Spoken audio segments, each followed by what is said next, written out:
Welcome back to my channel. Today we are diving into human evolution. Our story begins in Africa, around 7 million years ago, with a creature called Sahelanthropus chidensis, possibly the oldest known hominin. This was a time when our ancestors split from the common ancestor we shared with chimpanzees. These early proto-humans weren't quite human yet, but they began walking upright, which changed everything. Why walk? Possibly to see over tall grass, carry food, or use tools more efficiently. Over millions of years, species evolved. Australopithecus afarensis, like the famous Lucy, lived around 3.2 million years ago. She walked on two legs but still climbed trees. Her brain was just a third the size of ours. Evolution didn't follow a straight line. Think of it as a family tree with branches, some dead ends, others leading to us. Around 2.4 million years ago, a big leap. Homo habilis, handy man. The first member of our genus, Homo, and the first known toolmaker. These tools helped our ancestors butcher animals, crack bones for marrow, and survive in a tough world. Then came Homo erectus, a major upgrade. Taller, smarter, more social.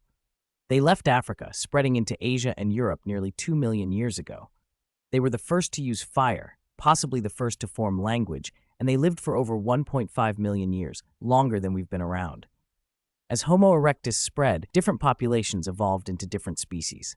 In Europe, Neanderthals, shorter, stronger, adapted to the cold. In Asia, Denisovans, known only from a few bones and DNA. In Africa, Homo heidelbergensis, likely our direct ancestor, had longer legs to help with hunting. These human cousins weren't brutes. Neanderthals made art, buried their dead, and cared for the sick.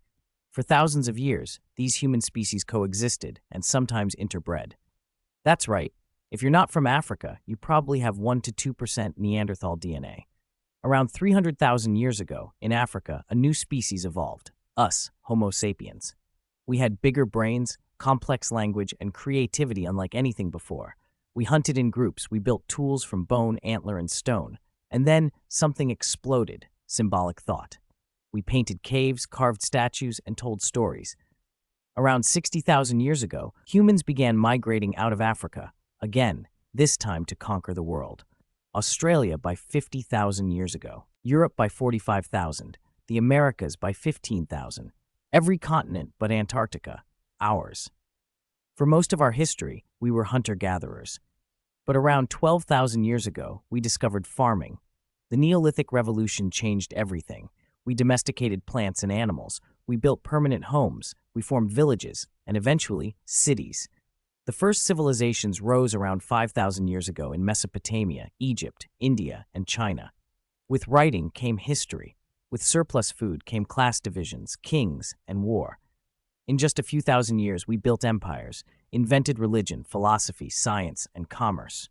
Then, in the last 200 years, a blink of evolutionary time, we entered the industrial age. Steam, electricity, airplanes, internet. Our population soared from 1 billion in 1800 to over 8 billion today. We went from horseback to spaceflight in under 100 years. Now we're entering the digital age. We can edit DNA, build artificial intelligence, explore Mars. We're changing evolution itself, not through natural selection but technology. From apes in the African savanna to creators of cities, art, science, and global civilization. Human evolution isn't just about bones and biology. It's about imagination, adaptation, and the ability to ask questions. Where do we go from here? That's the next chapter, and we're writing it now. The world is a lot bigger than we know. Cherish what is given and what's taken. Let it flourish. If you liked today's video, please leave a like, comment, and subscribe.